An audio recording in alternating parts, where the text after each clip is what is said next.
Hi everyone, just thought I'd do a video. I haven't done one since last year sometime. This is a real basic thing. It's for a shock absorber upgrade for a L200, L500, L201 and L600 or L601 Mira and Move. If you know Daihatsus, you know what models I'm talking about. Anyway, this is here a stock shocker. It's an old one that I had laying around. The upgrade is for bigger shockers that will give you more stiffness throughout your car, which are these ones here. I got those for $100 delivered on eBay. They're actually a shocker from a Hyundai X2, which is about a 1989 to about a 1994 model. I'll just take one out and show you the difference.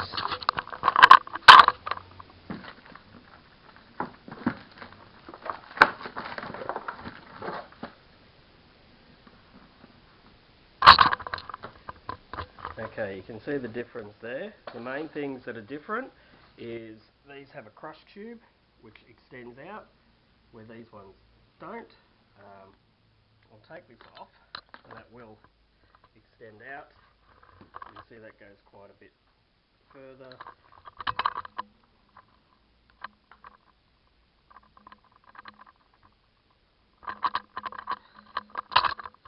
So now they're both fully extended. The red one is the Mira and the black one is the Hyundai X2. You can see the thickness is completely different. So the first thing we've got to do to be able to fit these in is you've got to cut this cross tube here, either side, and make them flush so that it's like this. So I'm going to get the angle grinder out and cut that back and show you how it looks. Okay, so now you can see that's been done. Yes, I did nick a couple of bits here, a little bit of rubber there, and I hit a couple of bits here. But now you can see they're pretty much the same now. They still will require probably a little bit of massaging to get them in, but I'll show you that when I get to it. Now I'll go and do the other one, and we'll get started and putting them on the car and show you how to do that. I will say, if you don't have an angle grinder like I do, if you've got no power or you haven't got the tools, a hacksaw will work. You just cut it flush. The other thing, which is a good idea, is just get a file and just file off any little burrs you might have on the inside there to so you don't make the hole smaller. But yeah, anything like an angle grinder, hacksaw, or is one of those other air saws or whatever they are would work. But yeah, angle grinder or hacksaw is probably the easiest one. Alright, have fun with it. I'll go do the other one and get back to you. Okay, so I said they work for an L200, L500, L600, all that series. Today I'm going to be using these on my Move, which is an L601, L600, whichever you want to say. So all you need to do, I've gone ahead, jacked up the car, and I've removed the wheel just to make it easy. Now all we're really going to be doing is you undo this bolt here, and that bolt there down on the trailing arm. And then that shocker will come out, and take those bolts out, and then replace it with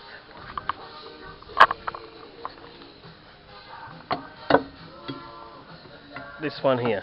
So I'll go ahead and do that because it's boring watching me do all this sort of stuff, and you might see me struggle. But yeah, and please excuse my 80s music, got a record playing in the background, so enjoy. We'll see you in a few. Just thought also I should say, while you're doing this, if you have low springs like I have here, I've already put mine in, but I thought I'd just put my low spring against it's the Malaysian low spring, a Felix brand.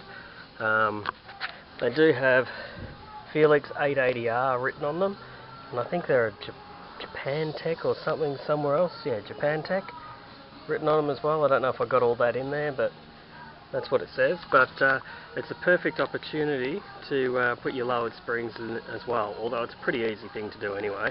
But all you do is you pretty much come over here, after that's jacked up and the shock is off, you just push that down and pull your spring out and put the new one in. It's really easy.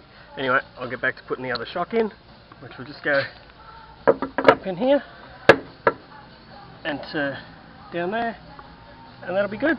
Then it's done.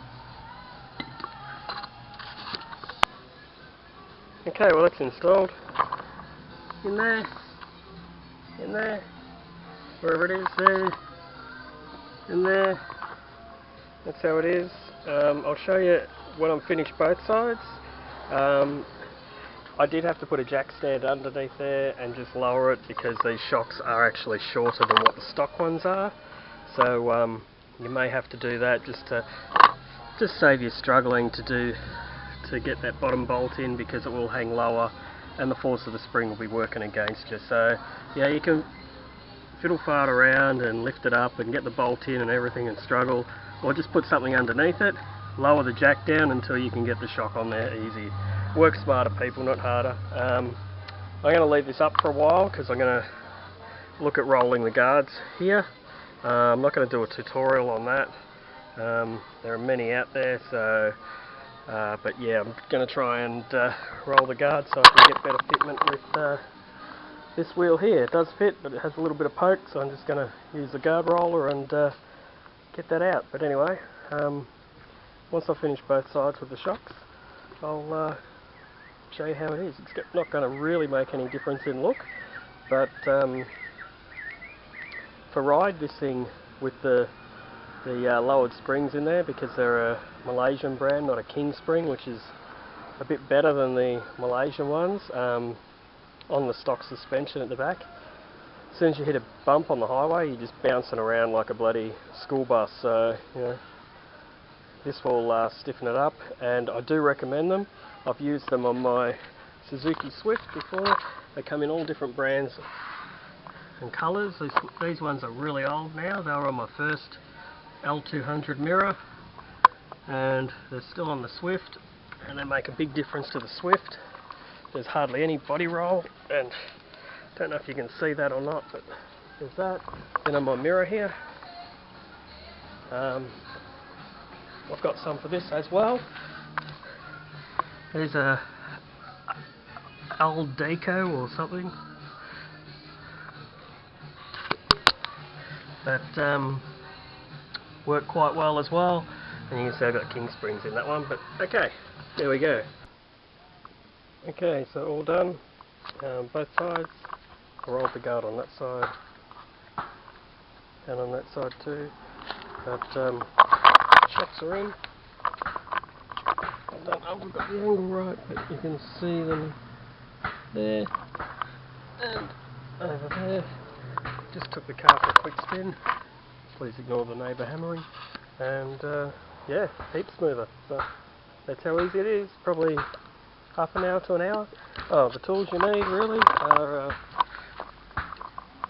17mm spanner, 17mm socket, 17mm spanner, and if you want to take the wheel nuts off to do it, it's either use your wheel brace or it's a 21mm spanner socket, and of course a jack, and that's about it. Okay, enjoy.